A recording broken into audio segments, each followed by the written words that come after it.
It's Evelyn Moore. Yes, the one from 42. If you've been here before, you already know our building prefers its drama midweek, preferably around laundry day, when people are most vulnerable. But last Sunday afternoon it decided to improvise. A mystery with better lighting, worse timing, and lipstick. The stairwell between the 4th floor and the so-called forbidden floor, don't worry, I'll get there, is usually a study in beige. Beige walls, beige air, beige silence. The only thing that changes is the dust. It rearranges itself like shy confetti no one had the heart to throw. I rarely go up that way. Elevators are honest. They take you where you ask to go, and if they don't, at least they beep about it. Stairs keep secrets. I was carrying a folded grocery bag and a rumor. Caroline had said the elevator jammed that morning between where it should and where it shouldn't. Which is Caroline for, I pressed a button and now I'm questioning the metaphysics of vertical transport. Decided to test my luck on foot. That's when I saw it, a streak on the stainless steel handrail. Glossy, unapologetically red, not a smudge, a statement. The kind of red that knows it's photogenic from every angle. Next to it, just where the light from the emergency fixture caught the curve, a lipstick tube rested like a sleeping crime. Cap off, bullet tipped, the faintest whisper of a name on the gold band. I leaned closer. The scent was not floral or girlish. It was crisp, expensive, a little dangerous. Whoever wore it wasn't shy. Whoever left it wasn't careful. I glanced up. The door to the landing above, the one people call the forbidden floor, was closed. Not locked, just closed in that way doors have when they're trying to look innocent. The sign on it used to say storage, but someone had peeled off the "ra" years ago, leaving "stoge," which always felt more honest. Now, forbidden is a dramatic word. No one has banned the floor. It's simply the one nobody uses. The level where old furniture goes to forget it had purpose. Where spare panels, obsolete signage, and Christmas garlands migrate to die with dignity. Walter, our caretaker, calls it the Museum of Good Intentions. Most of us call it Nope. I held the lipstick up to the light. It was the exact shade Caroline wore at the residents' meeting last week, when she tried to mediate a dispute about recycling protocol, and somehow created a Cold War. A coincidence, surely. Many women wear red. This red, however, wore them. Footsteps came from below. Brisk, decisive, the audio equivalent of a spreadsheet. Caroline herself arrived on the landing. Pastel scarf, chewable anxiety, eyes that ask too many questions and are offended by the answers. "Evelyn," she whispered, the way some people shout. "You didn't take the elevator, did you? It's behaving conceptually." Conceptually how? Like it needs to talk to someone first. Therapy elevator. Noted. I turned the tube between my fingers. Lose anything? Her gaze landed on the rail, then the bullet, then me. She pressed her lips together. Absolutely not. Because this shade looks familiar, I said casually. I don't wear that shade anymore, she said, in the tone people use when they stopped last Tuesday. Too assertive. I tilted the lipstick. Assertive is just red with a job. She tried to sound breezy. The breeze had other commitments. Lots of people wear red, I'm aware. Do lots of people stencil it on handrails? Caroline's eyes jumped to the door above us, the one to the secret floor. Did you hear about the elevator this morning? She barreled on before I could answer. It stalled between 4 and 5. I was stuck with 2 grocery bags and a podcast that thinks whispering is a personality. Then it jolted and, I swear, Evelyn, I heard music. Like an old radio. From inside the elevator? From above. Like a room with walls that remember the 70s. We stood there, letting the idea of vintage sound float between us. A soft draft moved down the stairwell and did not improve the mood. Why were you coming up this way? Caroline asked. I like to keep my steps honest, I said, slipping the cap back on the lipstick as if tucking away a confession. And you?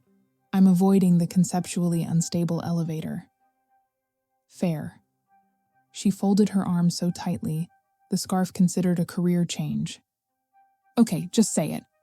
You think it's mine? I think the coincidence is noticeable, I said. I also think whoever left this has a steady hand, a dramatic streak, and the confidence to reapply on a stair. Caroline looked at the door above again. Do not open that, she said. I wasn't going to. You were. I can see you thinking verbs. I collect them. I slipped the lipstick into my pocket. Custody for safekeeping, which is a very generous phrase. Evelyn. Caroline reached out, then let her hand drop. Fine, but if a ghost asks for it back, tell him I'm asleep. Ghosts don't wear red, I said. They're more of a pale-by-design demographic. She didn't laugh, which is one of Caroline's talents. I have to go call the elevator company, she said, producing a list long enough to be a hobby. Please don't do anything. Investigative. Define investigative. Anything you'd narrate later. Then I'll do nothing, I promised, and watched her descend, every step an argument with gravity. I listened. The building has a sound after people leave, a soft pressure like a room inhaling. The hum from the emergency light, a far-off clink of pipes negotiating their retirement. I pressed my palm to the door. Cool. Still. The metal handle bore the faintest imprint of a hand. Not greasy, not dirty, just human. Recent. Don't, said a voice from below. I looked down. Helen, hair pinned back, robe tied like a joke, carried a paper bag with the purposeful delicacy of someone holding something breakable and edible. At her ankles, her tabby cat inspected each step as if stairs were a rumor. Helen is what happens when theater pretends it's an alibi. She has opinions about lighting for breakfast. Before you ask, she said, I haven't been up there. Today. Today is elastic in your vocabulary. She cocked her head toward my pocket. Is that rouge audace by any chance? Possibly. Smells like a French decision. Smells like a story, I said. You heard the elevator business? Helen rolled her eyes. Caroline texted me 6 paragraphs about vertical betrayal. Then she called the elevator temperamental. Then she sent a link to a podcast about boundaries. She bent, scratching the cat's chin. What have you actually found? A lipstick on the handrail, a door with social skills, and a rumor about music. Helen's eyes brightened the way lamps do when someone finally buys the bulb they deserved. Music from above? That's the report. She leaned toward the door. I know what's behind it. You think you know? No, she said with a confidence that should be studied. I remember it. Years ago, when Walter first started reorganizing storage, he showed me this level. There were old panels from a community theater, costumes in garment bags, mirrors with light bulb frames, only half of them working, the glamorous half. It looked like an audition that never ended. Why would they keep that? I asked. Because someone loved it, Helen said simply. And because throwing away history always looks easier until you try. She reached for the handle. The cat meowed as if to file an objection. Helen paused. You don't want to open it, do you? I want to understand why someone put their face on our rail, I said. But I can wait to be rude. Helen held up her paper bag. Olive fougasse? I bribed the bakery. Let's do this the civilized way. Sustenance before trespass. We sat 2 steps down from the door like proper vandals and tore off pieces of bread, the kind that turns ordinary air into appetite. The cat gave us the kind of stare that is a thesis on entitlement. We fed him a crumb. He forgave us nothing. Tell me everything you smell, Helen said. She loves turning me into a tool. Dust warmed by light. Steel. A trace of cologne? Something woody. And the lipstick. It's not berry. It's leather rose, she said, pleased. I knew you'd say that. Haute but clean. Assertive, I chewed. You seem invested. I'm invested in anything with good packaging. The The stairwell light hummed. Somewhere far below, a door closed and turned the air a degree. We ate quietly, 2 women and a cat, while a forgotten floor considered its options. "Do you hear that?" I asked. Helen tilted her head. Faint, like a memory deciding to speak, a handful of notes floated through the door. Tinny, distorted, but unmistakably music. Not a playlist, a radio. The kind with a dial that crackles, the kind that chooses you back. Helen's eyebrows became parentheses. "That's not the elevator." "No," I said, standing. "It's an invitation. I love when you're irresponsible." I tried the handle. It resisted in that polite way doors do when they don't want to make a scene. A strip of tape hung from the edge of the frame, lifted and pressed down again so many times it had become a philosophy. "Do you have a hairpin?" I asked. Helen drew herself up. "Evelyn, I am a law-abiding citizen. Of course you are, but if you did, this would be a moment to lend it." She produced 3, because hypocrisy is a social lubricant. I slid one gently between the latch and the plate, not to force, simply to encourage. The door released with a sigh. We looked at each other the way people do before they make a mistake they'll later rebrand as a learning experience.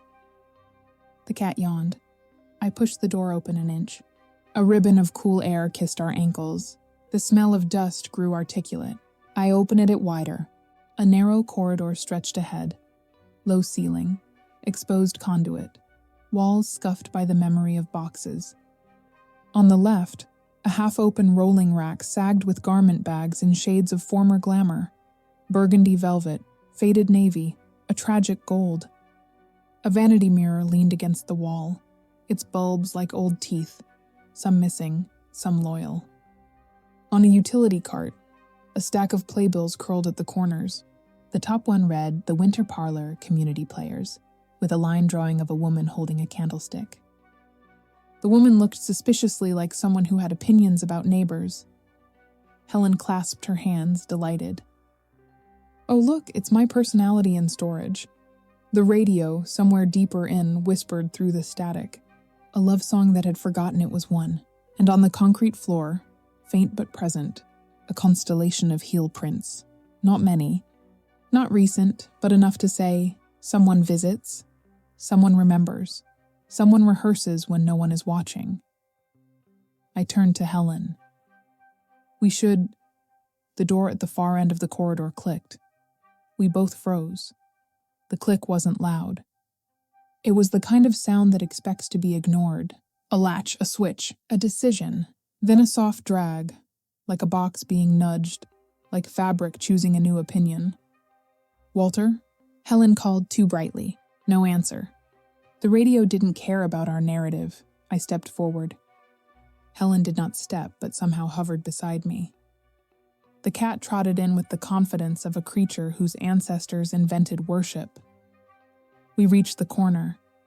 Another door, painted an institutional gray that had gone philosophical. On its handle, a ribbon. Red. The exact red. Knotted neatly, deliberate, not decoration, a placeholder. The end of a story or the beginning of a performance. I didn't touch it. Not yet. I looked back at the stairwell doorway we'd left ajar. The slice of ordinary light felt like a lifeline. "Evelyn," Helen whispered, "this is the part where people in films make choices for us." "I don't like films that impose," I said. "I prefer endings that ask permission," the radio fizzed. A voice, brief and weathered, said something about dedication and played 3 notes that felt like a shrug. We stepped closer. The ribbon lifted in the draft and tapped the door softly, like a finger asking to be let in. "That lipstick on the handrail," Helen said quietly, "wasn't an accident." "No," I said. "It was a cue." The cat batted the ribbon, like a critic offering notes. I put my hand on the handle. Something moved on the other side, not away, toward. A shadow slid under the gap, then stilled, Whoever stood there had the patience of stage managers and locksmiths. On 3, Helen said. I prefer on go, I said. People underestimate go. I counted in my head. 1 for caution, 2 for appetite, go for story. I turned the handle and stopped. Not because of fear, because the door was locked. The ribbon fluttered as if amused. From the other side came the gentlest sound, a humming, human, soft. A woman's voice without words, then a faint laugh, the kind people make when a secret fits perfectly in the space between 2 people. Helen's eyes widened. Do you hear? Yes. We stood there, hand on a door, faces on a threshold. The radio, the ribbon, the red, the heel prints, the dust, all of it arranging itself into something that would eventually call itself obvious. But not yet. Beautiful things resist summary. I let go of the handle. I smoothed the ribbon down. I closed the stairwell door most of the way, leaving it ajar enough for the story to breathe. Tomorrow, I said. In daylight, Helen nodded. With pastries and Walter. Reluctantly invited. And, I added, patting my pocket where the lipstick waited like an alibi, with evidence. We backed out step by step, letting the corridor reclaim its hush. The cat led, which felt narratively correct. As we reached the stairwell, the radio drifted down to us one last time. 3 notes, a rustle, the click of a button, then the satisfying silence of a curtain lowering. Back on the beige steps, the world remembered it was ordinary. The handrail shone in the dull light. My grocery bag felt like a grocery bag again. Helen exhaled. The cat blinked. Somewhere below, someone laughed without context. I tucked the lipstick deeper into my pocket. If you're still with me, tell me. What do you think a red ribbon keeps quiet about? Like the video if you believe buildings rehearse after hours. Subscribe if you'd like to hear what they say when the lights come up. I'll bring the pastries, you bring the theories. And tomorrow, we knock again. Morning has a way of pretending it answers questions. It doesn't. It just pours light on them and hopes you'll be too busy making coffee to notice they're still there. I woke with the taste of last night's curiosity on my tongue and the faintest trace of rose leather clinging to my robe. The lipstick, the one I'd confiscated from the handrail, sat on my kitchen counter like evidence that couldn't decide if it preferred being glam or guilty. The red ribbon, the radio, the locked door, the voice humming on the other side. The whole story had curled up in my head and slept with one eye open. I brewed tea strong enough to lift a mood and texted Helen. Evelyn, 10 a.m., stairwell, bring pastries. Wear reasonable shoes. Helen, impossible request. See you at 10:05 with unreasonable shoes and excellent pastries. Caroline, uninvited, but omnipresent. If this involves the elevator, I am filing an official complaint with physics. Me, no elevator, only history. Caroline. History is worse. By the time I'd finished my second cup, the building was awake. That forgiving, slow kind of awake, where even the loud pipes sound polite. I tucked the lipstick into my cardigan pocket like a bookmark and stepped into the hallway. The floor smelled faintly of toast and ambition. Somewhere below, a child laughed, which I took as a good omen. Children are better at mystery than adults. They never pretend the strange isn't strange. Helen arrived at precisely 10:07, wearing a trench coat the color of secrets and boots that made persuasive arguments with the floor. She held a paper bag like a trophy. Olive fougasse again, she said, triumphant, and a lemon tart to bribe reluctant doors. You plan to bribe the door? I plan to bribe Walter. She tilted her head. Where is he? Summoned, I said, reluctantly. Right on cue, Walter appeared at the far end of the corridor with a ring of keys that could double as weight training. He had the expression of a man who has seen things and would prefer not to see more before lunch. You called, he said. I texted. Technically, I replied. He looked at the bag in Helen's hands. Is that fougasse? Is there any other reason to get out of bed on a Saturday? Helen said, offering him a piece. He took it, chewed, and experienced a private moment of joy that tried and failed to hide behind his eyebrows. Fine, he sighed, already bribed.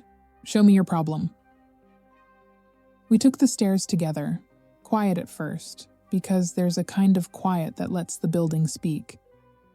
At the landing we stopped, not from fear, but from recognition.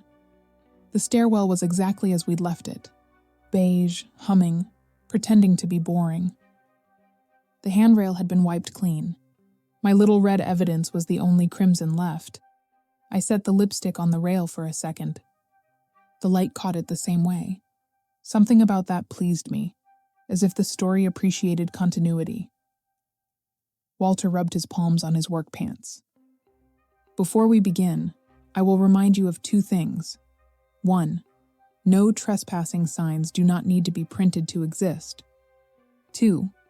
We keep that level closed because it makes people sentimental, and sentiment causes accidents. Is that on a plaque? I asked. It's on my soul, he said. Consider this, Helen said, diplomatic. A door with responsibilities is a door that merits supervision. Walter squinted at her. Are you asking me to supervise the door? I'm asking you to supervise us, which is almost the same thing, she said. He unlocked the landing door with a key that looked older than some relationships. The lock clicked, the sound of a story allowing itself to be told. The corridor beyond greeted us like yesterday's breath. Cool, dust-scented, oddly expectant. Morning light slipped under the threshold and made the dust dance. I always like that. How dust doesn't need an audience but performs anyway. We stepped in. The cat, as if conjured by impulse, padded after us with the authority of a returning landlord. Walter glanced around. Nothing dangerous here, he muttered. Only the usual was heartbreakingly theatrical. Rows of garment bags on a rolling rack, their plastic fogged with time. A few vanity bulbs still loyal, a coil of extension cord, a mason jar filled with bobby pins like tiny exclamation points. The playbills I'd seen last night curled at the corners. I picked one up. The Winter Parlor, Community Players. A line drawing of a woman holding a candlestick, chin tilted, eyes suspicious. I liked her immediately. Never knew you kept all this, I said. Walter shrugged. Which in Walter means yes. I knew. I kept it on purpose. We host storage, not amnesia. Who comes here? Caroline asked, stepping inside with the exact expression of a woman who had promised herself she wouldn't, and now must renegotiate terms with her dignity. Her scarf was neatly knotted. Her patience was not. Officially, no one, Walter said. Unofficially? I asked. Me, said a voice. We turned. Veronica Hale stood at the far end of the corridor like a glossy footnote. She wore a cream blouse, and a look that suggested she'd been awake long before any of us thought to be. Veronica doesn't so much arrive as appear, fully edited. Veronica, I said, have you come to donate cheekbones? I'm here to borrow a radio, she replied perfectly calm. Then, after a beat, and to return something. She reached into her tote and produced a ribbon, red, tied in a neat loop. Helen arched an eyebrow. That ribbon belongs to a door. I know, Veronica said, and the truth of it was both simple and complicated. I was here last night. Caroline's inhale contained 3 accusations and a faint note of admiration. You here? Veronica slipped the ribbon into Walter's palm like a confession in silk. I came up after midnight to practice. Practice what? Walter asked, though I had already guessed.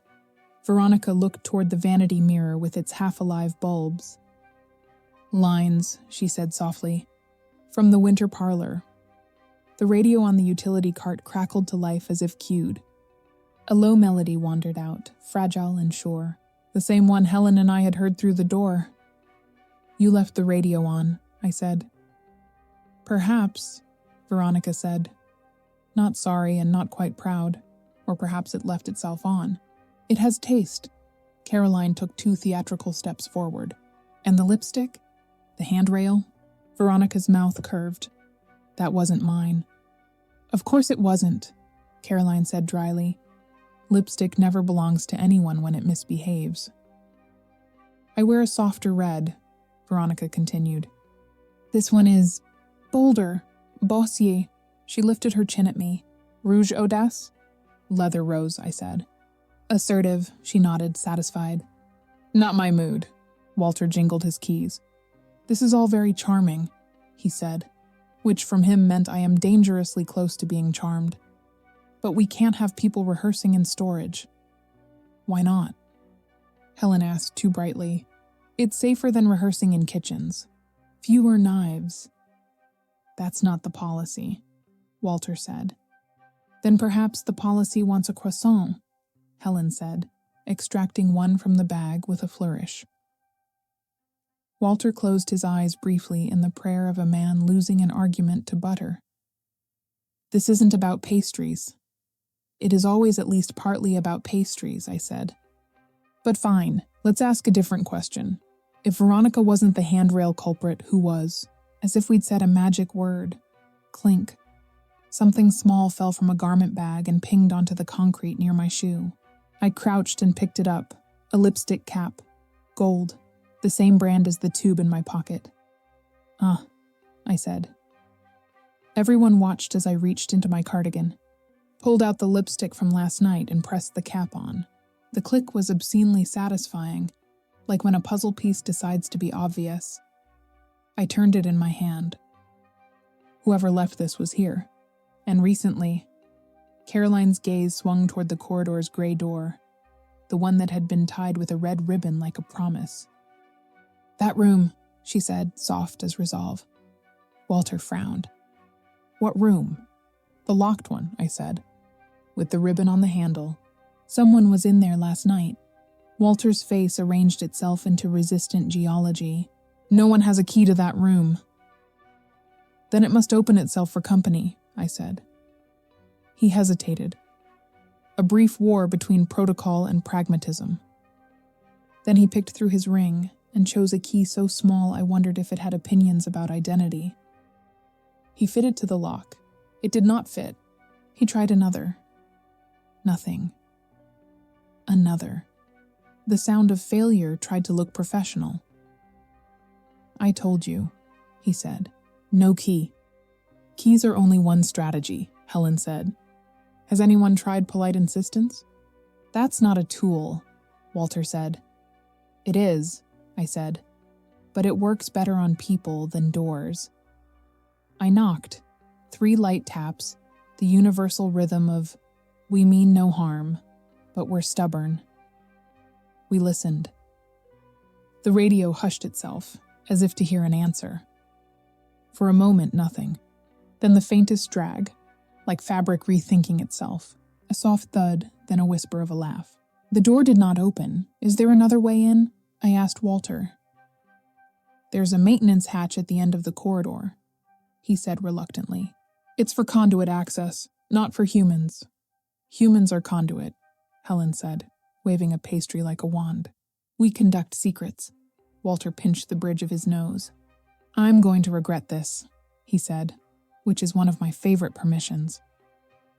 We followed him past the rolling rack to a low metal panel with 2 screws and a personality problem. He unscrewed it, revealing a cramped rectangular opening and a dark crawl space beyond. It smelled like old wires and stubborn choices. I'll go, Walter said. You won't fit, Helen and I said in unison. Not an insult, just physics. He looked offended at gravity. I'll go, Helen offered. You'll scuff the boots you wore to argue with reality, I said. I'll go. Caroline put a hand on my arm. Absolutely not. Caroline, I said, you know I'm at my best in morally ambiguous spaces. She sighed, defeated by precedent. Fine. But if you get haunted by upholstery, I'm staging an intervention. I tucked my cardigan tighter, handed the lipstick to Caroline, custody of Exhibit A, and slid into the crawl space. It was not elegant, but it was efficient. Dust kissed my sleeves. The dim rectangle of the maintenance louvers ahead glowed faintly, promising air and possibly dignity. "Evelyn," Helen whispered behind me. "Describe the vibe." "Construction memoir," I whispered back. I reached the vent and peered through. The secret room sat in quiet patience, a little larger than a walk-in closet, with a low ceiling and a single narrow window painted shut. A clothing rack held 6 costumes, 2 velvet gowns, a tuxedo with heroic shoulders, a tattered wrap that had once been gold and now told a more interesting story. A small square table with a lace cloth held a ceramic vase with 3 artificial peonies and a radio, our radio, humming softly as if it couldn't help itself. On the floor, a folded blanket. Next to it, a pair of shoes, heels, red. There was also a woman. She stood with her back to me, shoulders squared, head bowed. She wore a dark dress and a posture that had chosen privacy. She wasn't moving exactly, more like being still with purpose. A mirror leaned against the wall before her. In it, I could see her face, calm, careful, almost stage-ready. She lifted a hand to her mouth and pressed her lips together, then lifted something shiny and red. Rouge Audace. She drew the color on with the seriousness some people reserve for contracts. Then she smiled, not for the world, for herself, a rehearsal smile. I tapped the vent gently. "Hello," I said. She didn't startle. She turned. Her eyes found mine through the slats and did not flinch. For a second, recognition flickered. Not of me, but of the moment. The fact that a story had decided to declare itself. "Do you need help?" I asked softly. She hesitated. Not in fear, in calculation. Then she shook her head. "Not the kind you think," she said, voice low and warm. "I'm almost done. Rehearsal?" "A promise," she said. Behind me, Helen whispered, "Who is it?" I looked more closely through the slats. The woman was not Veronica Glossy or Caroline Bright. She wore her age like a costume that fit. Her hair was swept back with stubborn grace. Her cheeks had their own light under the dust. When she glanced down, I saw the curve of her smile fold like parchment that had loved being read. "Mrs. Holloway," I breathed. Helen gasped. I thought. Everyone thought," I said. "Mrs. Holloway was our building's ghost that isn't. The elegant recluse who hadn't left her apartment in months, who sent notes in perfect penmanship and opinions via Walter. She had a balcony that always looked curated by absence," people whispered. "People always will." She stepped closer to the vent, peering. "Ms. Moore," she said, not quite surprised. "I should have guessed you'd arrive via unconventional entrance." "I prefer to arrive via pastry," I said. But the door wasn't collaborating. "I locked it," she said gently. "Why?" She considered. "Because I didn't want to be interrupted until I remembered who I am." The room held that sentence like a stage holds silence after a monologue. The radio respected it. "Are you hurt?" I asked. "Only by time," she said, which was either melodrama or math. "I used to perform here. Not here exactly, but close. Community players." She gestured at the playbills. "We did the Winter Parlor 6 times. I kept the costumes in storage when they closed the theater. Walter let me visit." I glanced back. Walter shifted, uncomfortable in the presence of kindness. Mrs. Holloway continued, voice steadier. "My hands shake when I put on lipstick in my bathroom. They don't shake here. That did something to the part of me I pretend is made of glass." "I understand," I said. And I did. More than was probably wise. "I was going to clean the handrail," she added, just a hint of embarrassment touching humor. I'd reapplied and then remembered I was carrying flowers without ever having bought them. Age is an odd choreographer. "The handrail is already clean," I said, except for the story it told. From the corridor, Caroline piped in, unable to let a tidy world pass uncommented. Is she safe? Is she allowed to be there? She's safer than we are, I said. And as for allowed, I think yes. Mrs. Holloway leaned closer to the vent, lowering her voice to a conspiratorial warmth. Would you do me a favor, Ms. Moore? Nearly always. Tell them it's not haunted here. Tell them it's just history practicing its lines. I smiled. I'll tell them exactly that. And take this. She reached to the table and held up a small brass key between thumb and forefinger. It's for the gray door. I asked Walter never to label it. I thought names would make it harder to leave. There are favors, and there are benedictions. A key is both. Slide it, she said, tapping the vent. I unscrewed the last of the louvers enough to wedge my fingers through. The key was cool, light, and heavier than it should have been. Thank you, I said. Don't thank me yet, she smiled. There's a second favor. I'm listening. She glanced at the costumes, the mirror, the patient radio. 3 o'clock, this room. 1 audience member. Could you be it? I swallowed a yes so immediate it nearly turned into applause. I would be honored. She nodded, then touched her lips with 2 fingers and pressed them lightly to the mirror's edge. Not leaving a mark, only completing a ritual. 3, she said again. Tell them not to worry. I reversed carefully, resisting the urge to narrate the crawl space as if it were a hero's journey. When I popped back into the corridor, everyone leaned forward like I'd returned from a planet with better lighting. Well? Helen asked.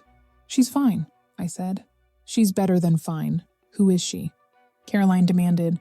Mrs. Holloway, I said. And before you say you thought... I did think, Caroline said, for once losing a sentence to shock. But how... Gracefully, I said. Walter rubbed his chin. She has the key? She had, I corrected, holding up the brass prize. Now the door can cooperate on daytime terms. He studied me. You'll keep this safe? Yes, I said. And I'll return it at 3. 3? Helen repeated, a detective's ear for time mapping itself across her face. She asked for an audience, I said. Singular, Caroline blinked. Just you? Just me, I said. But don't worry, I smiled. I'm constitutionally incapable of keeping a good story to myself. Speaking of stories, Veronica murmured, drifting to the radio as if to adjust its collar. May I? She turned the knob. The static settled into a melody so clear it made the dust look intentional. There, she said softly. Every room performs better when it can hear itself. We stood for a while, the 5 of us. 6, including the cat, who counts himself as people. The corridor didn't feel forbidden anymore. It felt reserved, like a little chapel that worships boldness instead of saints. 2 ground rules, Walter announced, regaining his jurisdiction. 1, no one comes up here without telling me. 2, if anyone does come up here, they bring pastries.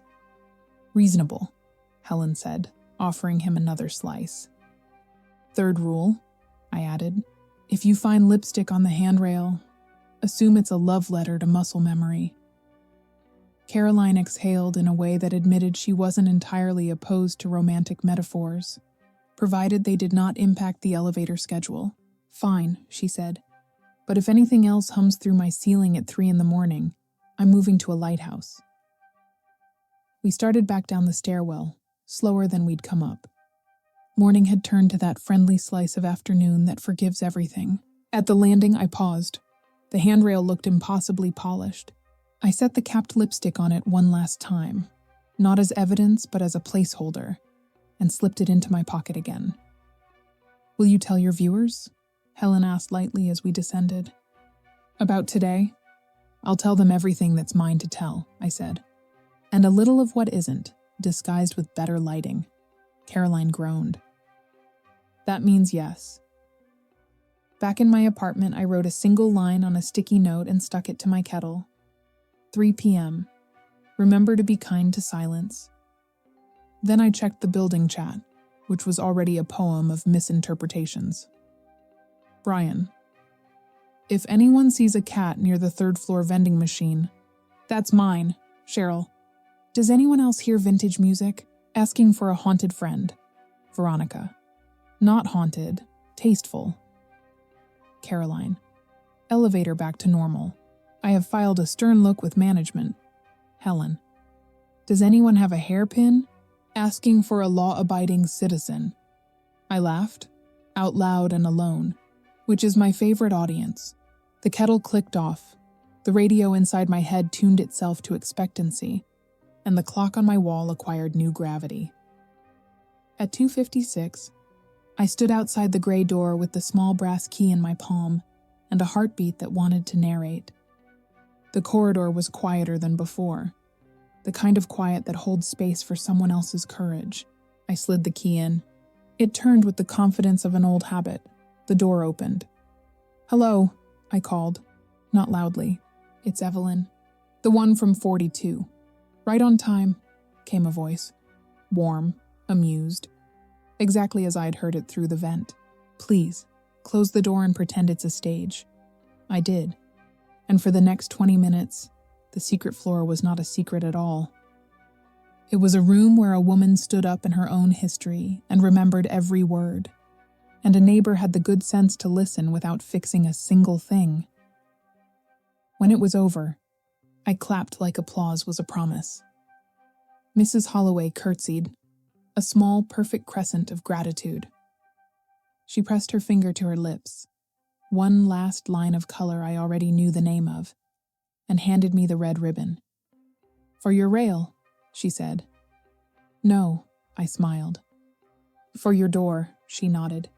Then for next time. I placed the ribbon back on the handle and tied it the way I had found it. Neat, deliberate, the kind of knot that understands rehearsals. I gave her the key.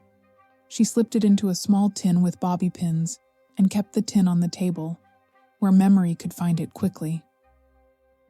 When I stepped back into the corridor, the dust danced as if someone had exhaled.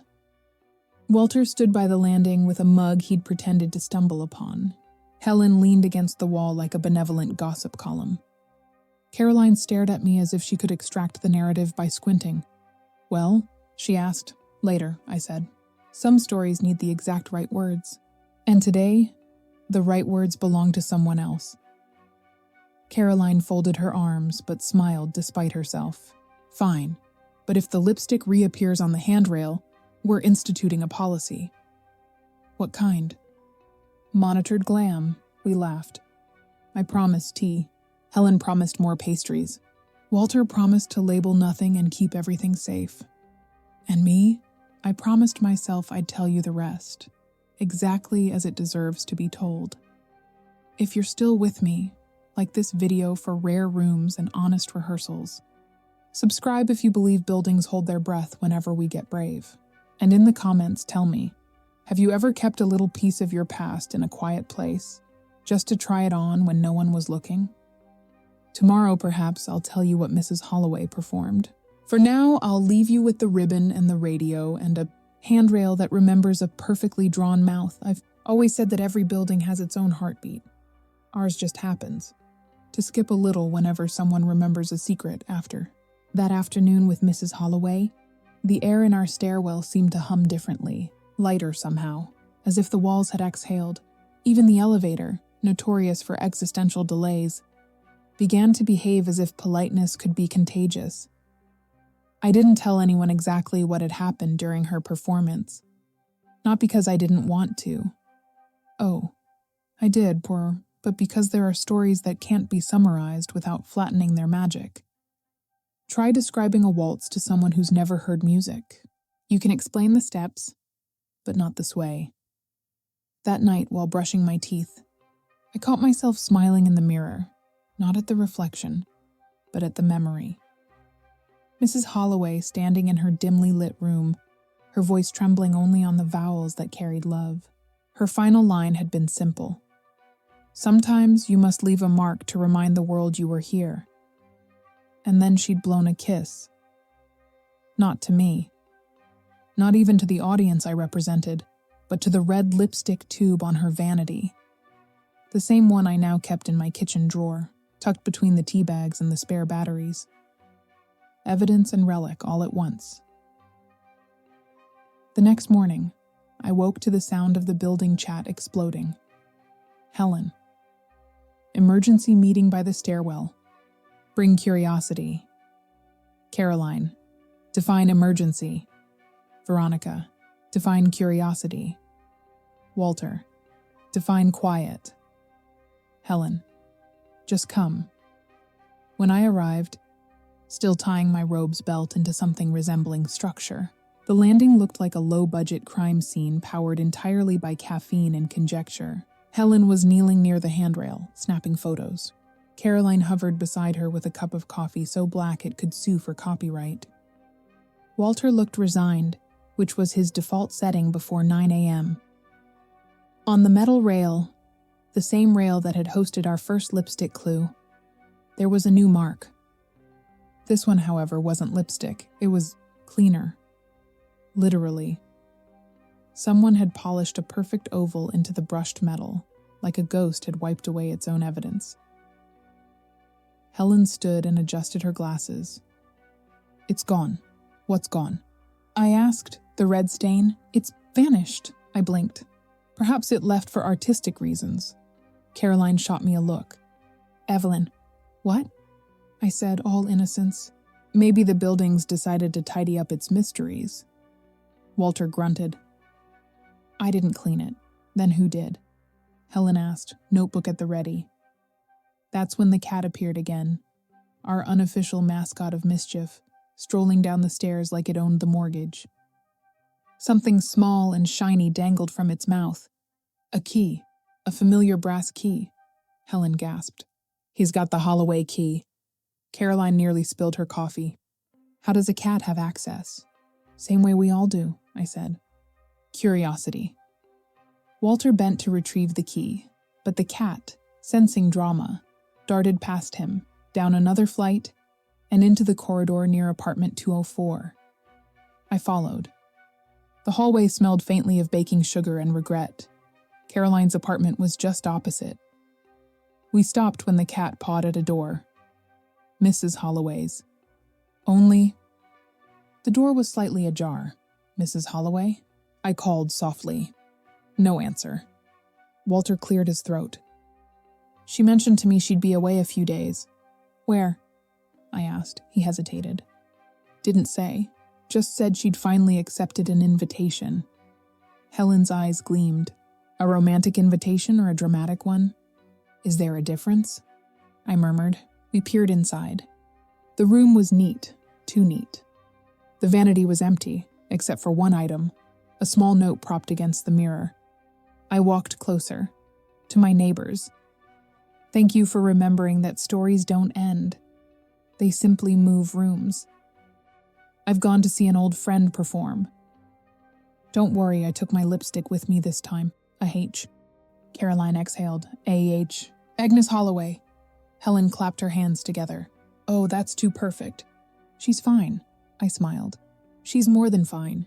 She's free. Walter turned the brass key in his hand. What do we do with this? Keep it, I said. As a souvenir. He raised an eyebrow. That's not very procedural. Neither was she, I said. That evening, the sunset dripped amber light across the stairwell, catching every polished curve of the railing. I leaned against it, sipping tea, feeling a rare sort of peace, the kind that only comes after a mystery has untangled itself with elegance. Helen joined me, carrying 2 muffins and a conspiratorial grin. You know, she said, for a gossip, you've become remarkably good at keeping secrets. I prefer to call it selective storytelling, I replied. Gossip is just information without editing, she laughed. So what will you tell your viewers? I said, pretending to consider. Maybe I'll tell them about the red mark that wasn't really a stain, but a signature. About a woman who rehearsed her courage until it remembered her, and about neighbors who learned that sometimes the quietest floors echo the loudest truths. And the lipstick? She pressed. That, I said, smiling. I'll save for the thumbnail. She rolled her eyes. But she was smiling too. We watched as the cat, yes, that cat, leapt gracefully onto the handrail and rubbed its face against the clean spot. For a second, it looked like the mark shimmered back into existence. Not lipstick, but light. And I could almost hear Mrs. Holloway's voice again. Sometimes you must leave a mark to remind the world you were here. I raised my cup toward the empty stairwell. Message received. Then, to no one in particular, or perhaps to everyone who listens better after midnight, I said, if you've ever found something ordinary that felt extraordinary, give this story a like. If you've ever wondered what secrets your own building keeps after dark, subscribe. I promise I'll keep listening. The kettle in my apartment whistled just then, a polite reminder that life keeps steeping whether you pay attention or not. And as I turned to go back inside, I saw the reflection of the handrail in the glass door, a faint blush of red glimmering under the lights. The lipstick was gone, but the story had decided to stay.